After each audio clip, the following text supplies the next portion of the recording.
Hello, everyone, and hope you're all having an amazing day or had an amazing day, depending on your current time zone. So, I wanted to actually reply to a comment on one of my videos that I just recently read, which I wish I had read a while ago. It's been so chaotic between me trying to do videos and keep track of all the comments, and also have a full time job and care for two disabled girls. So, it is a little bit crazy, but I am trying to take my time to read through each of the comments. And I think it's really important for me to respond to this one or do this video actually based on this comment, because I hear it actually a little bit more often than I probably should be hearing it. And it definitely touched my heart because I know exactly what this person's going through. I'm not going to mention any usernames and stuff like that, but it's important to understand, right, how important you are as an individual and how important it is to have a doctor that actually listens to your concerns and actually reacts and bases his or her decision on those set concerns. So, for many, many years, it took me quite some time to learn this. I learned it the hard way, where it started off all wrong for me with my oldest, Amber. The biggest issue that we had from the beginning was that I didn't even know she had kidney disease until it was like late stage kidney disease. The reason being was because she didn't have a lot of symptoms, and every time we would take her, though she may have had a little bit of protein in her urine, it's actually more common than not for kids to have protein in the urine, especially if they're very active. So it was never a high mark issue, and I never knew anything about what was protein in the urine, what did that mean, really didn't understand that. So it started off from there really poorly. I ended up taking her to a doctor, that her pediatrician, that didn't catch this early enough from my liking. She recommended a nephrologist. The nephrologist that she recommended, though she was good, the front desk was absolutely horrid. And when I say horrid, they were horrible. Never answered phone calls, never really gave you straight answers. You had to be on hold forever just to get an appointment. And then when you got there, you were waiting 45 minutes. Horrendous. And again, the doctor was good, but the service around her was not. So I had to go and do my own research. And that's where my journey of researching doctors and finding the right perfect doctor for us started. Hello, hello, hello, for those of you guys that are new to my channel. My name is Kathy, and for those of you guys that are my seasoned subscribers, welcome back. On Mondays, I do videos all about fashion, accessories, just fun things that I enjoy doing to keep my mind off of the second half of the week videos, which are all about my girls and their journeys with two diseases, TSC and FSGS. TSC being tuberous sclerosis complex, which are tumors that can grow in any major organ throughout your body, and FSGS being a form of kidney disease that causes damage to the glomeruli, which is the kidney filtration, which can lead to kidney disease, kidney failure, kidney transplant, or kidney dialysis, depending on the disease's progression. So if you're interested in either or, please hit the little subscribe button and hit the little bell so you can be notified on all of my latest videos. And please don't forget to hit the like button and comment below. Let me know what you think of today's video. And thank you again for all of my subscribers. I appreciate each and every one of you. I am now at close to the 6,000 mark. It's rapidly growing. My channel is rapidly growing, and I really hope that you guys are getting good information from us and our journey, so that you can make the best decision possible in your journey. So I hope it's informative. That's my goal here. And I appreciate, again, each and every one of you. And thank you so much. And please don't forget to subscribe to my channel. It is absolutely free. No charge. All right. So let's get started. Okay. So a little bit about the comment that was left. So the individual that left the comment really spoke about their journey and dealing with a doctor that does not listen. Not listening, not giving that person the opportunity to say, hey, I think this would work better for me because I know my body, and the doctor's just kind of brushing that person off.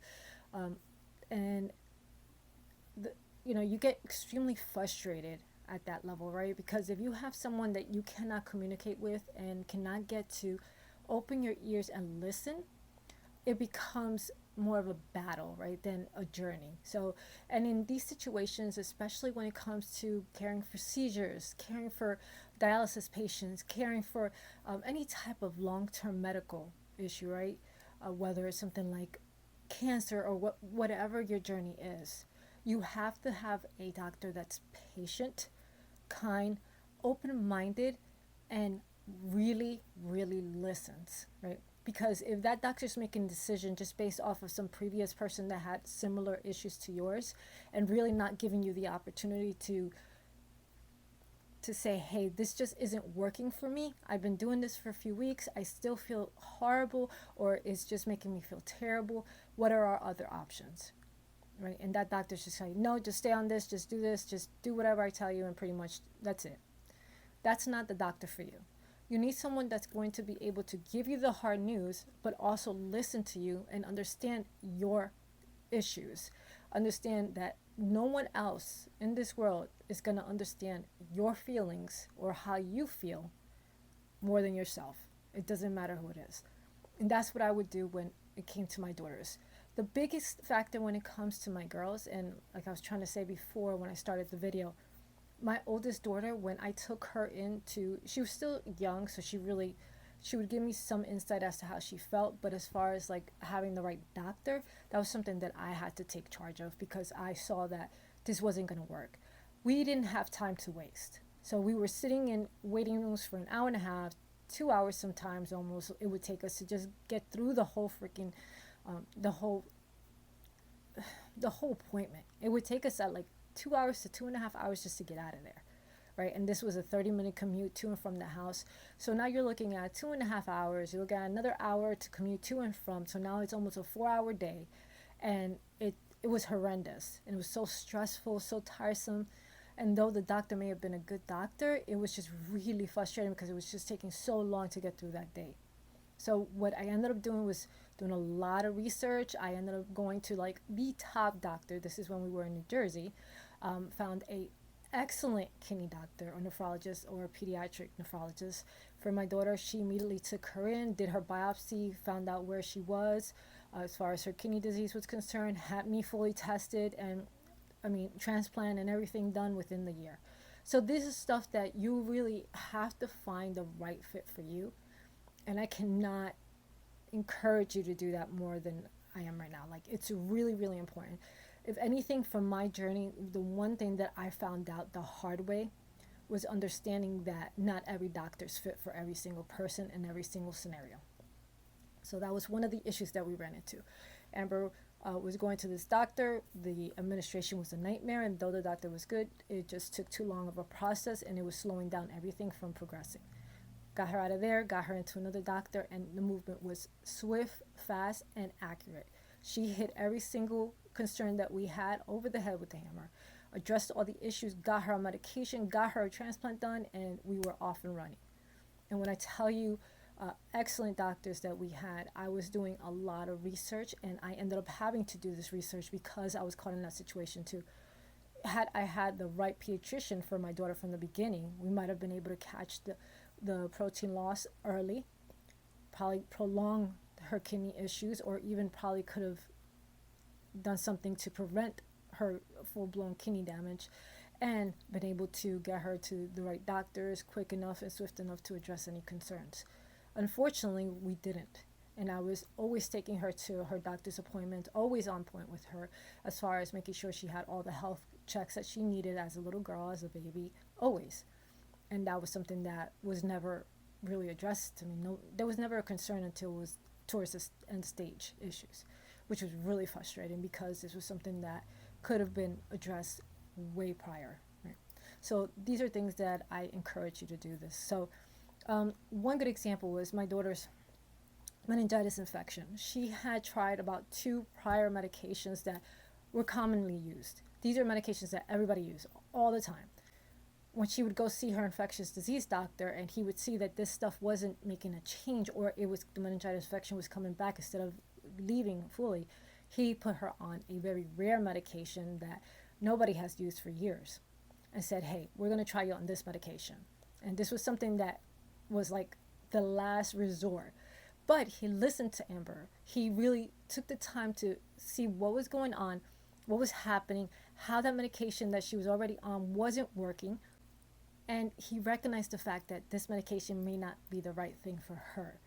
So instead of keeping her on that medication or upping the medication, he said, let's try something different, because she kept encouraging him to say, hey, could we try the one that doesn't work for everybody else? Because I know my body, and it's usually the one that never works for everybody else. And guess what? That's what happened. He put her on the medication that rarely used by anybody anymore, and that's the one that helped her, and it cured her, and that's the one that was able to get her on a kidney transplant list. It is so imperative that you do not give up on yourself. And if you see that the doctor is giving you a hard time, refuses to support your concerns or understanding, or even listens to you, then you need to push back and you need to get out of there. And you need to find a doctor that is respectful of you and your time. Second example that I have with doctors pushing back, and not pushing back, but listening to me instead of pushing back on me. I have a doctor, or my daughter's neurosurgeon, which is absolutely excellent. She never had to undergo the surgery, but he sat there and he listened to her, or listened to us too. Now, the Friday, it was a weekend. We were coming into a weekend. It was a Friday. That Friday morning, I had taken my youngest daughter, Alani, to get her get a MRI scan of her brain. She hadn't had one for a few years. Unfortunately, her tumor had grown from like 1.8 to 3.8, which is why she had a stiff neck at that time, and we only thought it was because of karate. And she had braces, so they weren't really concerned with her getting MRI on a consistent basis because she had braces, and they were concerned that it was going to blow out her mouth, so you couldn't see it in the photo. Not like blow out her mouth, but literally like you wouldn't be able to see that portion of her brain here.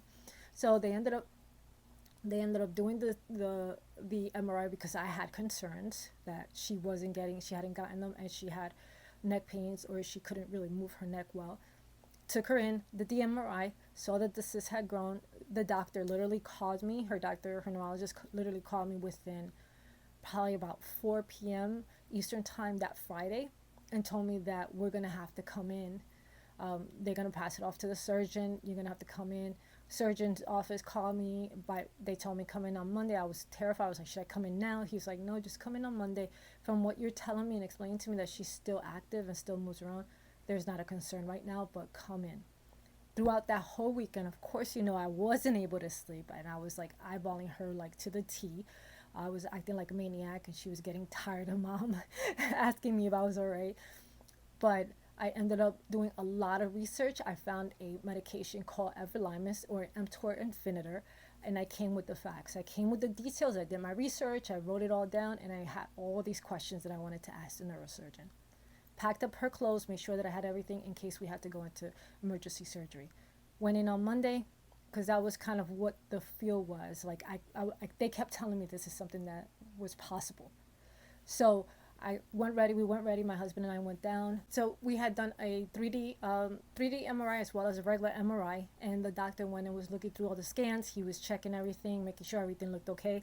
He explained to us that because of where the tumor is, if he was to go in there, he'd probably only be able to take just a small portion of that out. And what would have ended up happening was that she would have had even a bigger delay as far as learning, and she'd have to relearn everything, speaking, walking, and so forth. And the concern was that even if he took out a portion of it, that it could grow back. So I did bring up Everolimus, and at the same time he said, yes, I was going to talk to you about that.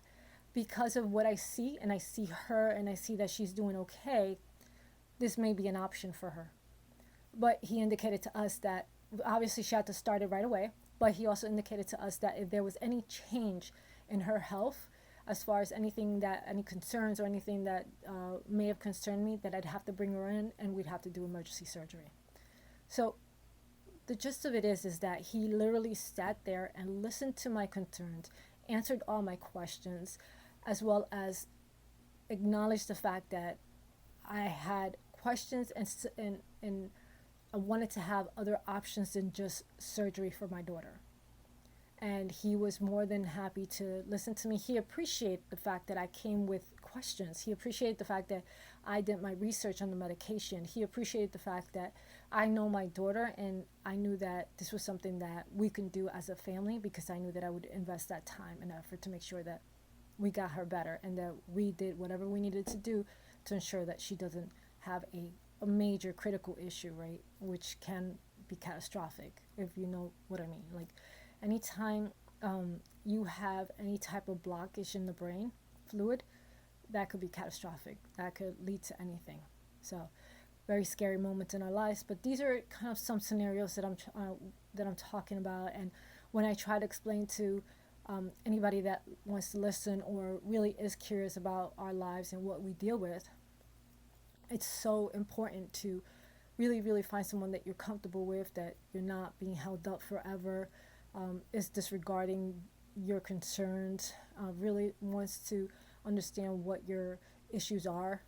Another one is my daughter's nephrologist, which is Alani's nephrologist. Like, I had a lot of concerns with her taking Everolimus, because I was seeing a jump in her protein levels. Like, I was doing the at-home test, and I was seeing a shift there.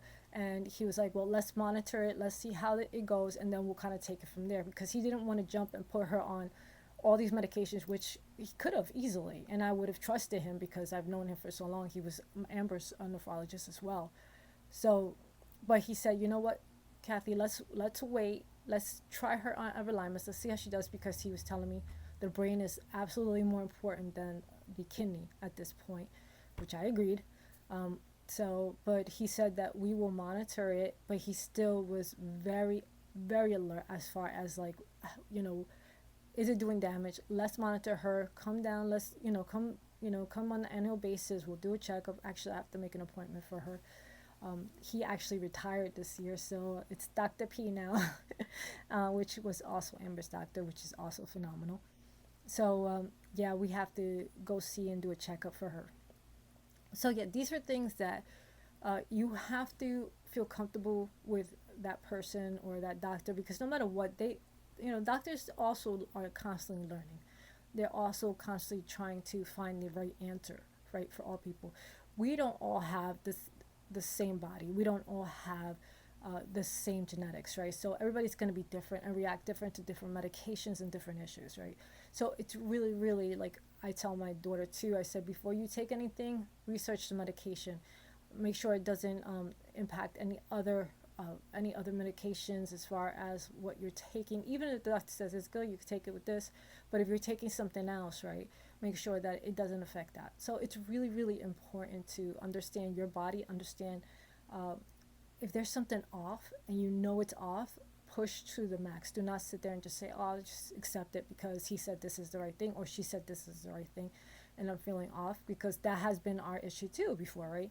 Where you're taking these medications and you just don't feel better. You're actually feeling worse and then you've been taking it for a month, you've been taking it for 6 weeks, and you just don't feel better. Get back in there and tell that doctor, hey, I'm not feeling good. And if that doctor keeps pushing you back and forcing you to stay on that medication, or trying to increase that medication, and you just know it's not right for you, you need to make sure that you come with the facts. Say, hey, these are the symptoms I've been having. This is what I've been dealing with. I really don't think this is the right thing for me. Can we try this one? And do some research as to other medications that might possibly be a better choice for you and your body. So I really hope this I really hope that this video gave you a little bit of insight as to what we dealt with as far as like fighting the battle, finding a good battle. I mean, I probably can give you about 5,000 scenarios of issues that we ran into where if we didn't have the right doctor being there and supporting us, we may have made a really bad decision, right, for my daughter's health, or it could have led to a more serious issue or a serious condition that could have affected us long term, which we're very fortunate that we're here, right? It could have been a lot worse outcome if we didn't have the right people supporting us and supporting our journey and supporting our goals.